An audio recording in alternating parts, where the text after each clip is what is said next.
You are not where you're supposed to be because of you. It's all you. You tell yourself lies, reasons.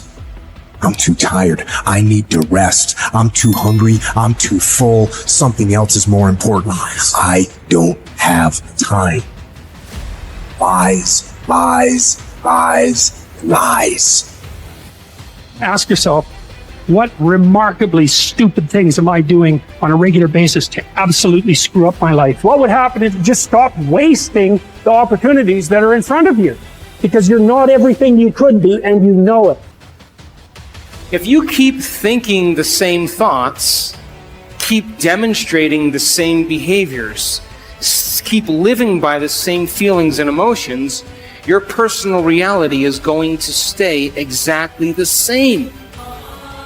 But if you have new thoughts that lead to new choices, that demonstrate new actions, that create new experiences, that cause you to feel differently, you will begin to walk into a new future. I need you to confront you because you're the one holding you up. I need you to look in the mirror and tell you, you are not going to do me like this no more.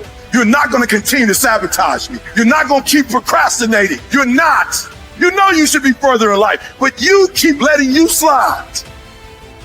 Hold you accountable and don't let you off the hook. If for 10 years, if you didn't avoid doing what you knew you needed to do, what would you be like? You'd be 10 times more efficient, 20 times more efficient. And you could be way better. You could be incomparably better across multiple dimensions. Do something away from the normality of what you've been doing. Why not try it, man? Shock the system. Get up at 4 in the morning one day, just one day, and go for a run. Commit to one day and see how you feel as you're jogging it back in around 5 or something, as your neighbors are still asleep. Or your day's already provided something for you. Mentally, you'll feel like, wow, man, that was a lie. And say, I've got to do this. This is my stuff. This is why I showed up. It's not going to be easy when you want to change. It's not easy. If it were in fact easy, everybody would do it. But if you're serious, you'll go all out. Yes, I'm going to do something about this situation. You do what it is you're supposed to. You're supposed to build something. You're supposed to create something. I don't know how to do it. Learn. The question is not, is it possible for you to be a millionaire? Is it possible for you to have all your dreams become a reality in your lifetime? Yes, it is possible. But the real question is, have you made the decision?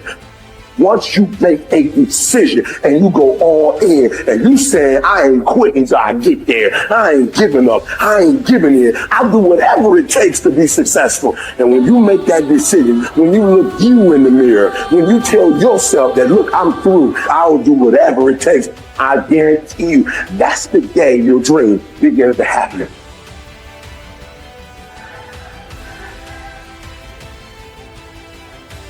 So then, when you have a purpose or a vision or a mission or an intent that's bigger than you, it means it signifies something that's ongoing. You could have a purpose to go east, and there's never an end to east. You could have a purpose to be healthy. There's always more health to have. You could have a purpose to be wealthy. There's never an end to wealth. You could have a purpose for knowledge, and there's never an end to knowledge. It signifies a direction. My purpose is to transform individuals in order to transform a culture. And I'm clear on that purpose, and it gets me up in the morning every single day. So then, how do you bring a vision from the world of possibility into the world of reality? From thought all the way down into matter. From what we say in quantum physics, from the wave of possibilities all the way down into the particle. From the immaterial, something that doesn't exist yet, into the material. From the world beyond the senses to the world of the senses. How do we do that? Well, it requires then setting up goals in alignment with your purpose. So let's just say you have a purpose to go in a certain direction. Your purpose signifies a direction, but your goals should always be in alignment with your purpose. And people who have goals in alignment with their purpose, their goals are a natural side effect of them being on purpose. So then what about getting healthy. You may say, okay, I want to lower my heart rate. That's one of my goals. I want to lose, 10 kilos. I want to have more energy. I want to wear a new wardrobe and have a new relationship. This is the short-term goal at the beginning, and the long-term goal is at the end. And as long as you keep making the same choices, demonstrating the same behaviors, reproducing the same experiences, feeling the same way, you'll arrive at all of those goals. What about becoming abundant? You may say you want to be wealthy, and to me it doesn't matter. Wealth is a state of mind. You may want to start a new business. Once you start that new business, you may want to hire 2 new staff employees in 6 months. Then you may say you want to buy a company vehicle. And of course, then the next one is buy a new house. And then ultimately what? Make $1 million? Why not? If that's your goal, to reflect your purpose, then you should arrive at it. Are you still with me? How about learning knowledge? Is there ever an end to knowledge? You may want to get an associate's degree. And then you may want to get a bachelor's degree. And then you may want to get a master's degree. You may want to get a doctorate degree. And then you may want to finally do research. But all of those things are in alignment with your purpose, is it not? Now, I want you to understand that there is a very specific formula for excellence. And the formula requires a person who has a clear purpose. But there are 2 other ingredients that put this together. The first thing is called competence. You know what competence is? Somebody who does something really well. The more competent they are, the better they are at doing so.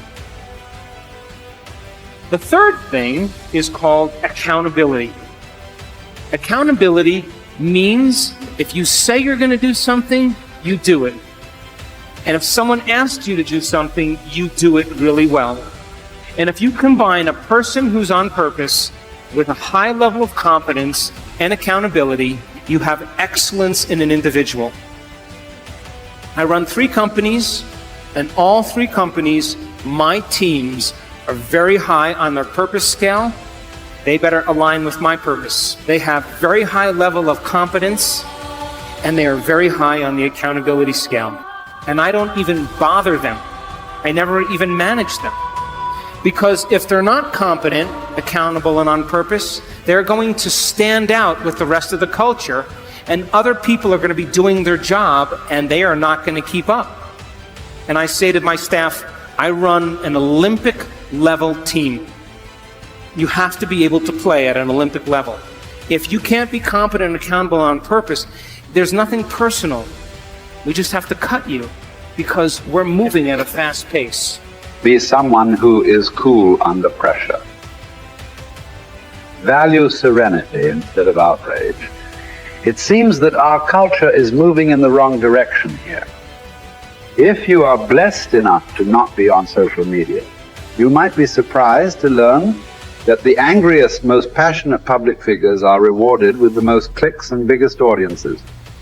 Our culture has begun to confuse passion with substance, reward the loudest and angriest voices, and thus incentivize behavior wholly at odds with Stoic wisdom. The number of decibels your voice hits as you scream about how right you are is not necessarily an indicator of how much sense you are making. As a society founded on reason and Western Enlightenment ideals, we must hold ourselves to a higher standard. We have to collectively stop allowing emotion and passion to pass for reason and factual debate. The media's goal is to literally challenge your ability to be still. A tough American, intent on improving upon their current self, is not tricked into an emotional reaction by these headlines. You do not write an angry tweet. You do not hurl an insult. You are cool and measured and skeptical. You are curious what the agenda of the journalist might be and what facts or context they might be leaving out. You Seek out a different story on the same topic from an opposing view, and you find out that many of the claims made in the original story were convincingly debunked. And just like that, you are a Zen master of stillness and stoicism. I will not quit in the face of danger or pain or self-doubt. I will not justify the easier path before me. I decide that all my actions, not just some, matter. Every small task is a contribution toward a higher purpose. Every day is undertaken with a sense of duty to be better than I was yesterday, even in the smallest of ways. I seek out hardship. I do not run from pain, but embrace it, because I derive strength from my suffering. I confront the inevitable trials of life with a smile. I plan to keep my head to be still when chaos overwhelms. I will tell the story of my failures and hardships as a victor, not a victim. I will be grateful. Millions who have gone before me have suffered too much, fought too hard, and been blessed with far too little for me to squander this life. So I will. My purpose will be to uphold and protect the spirit of our great republic, knowing that the values we hold dear can be preserved only by a strong people. I will do my part. I will live with fortitude.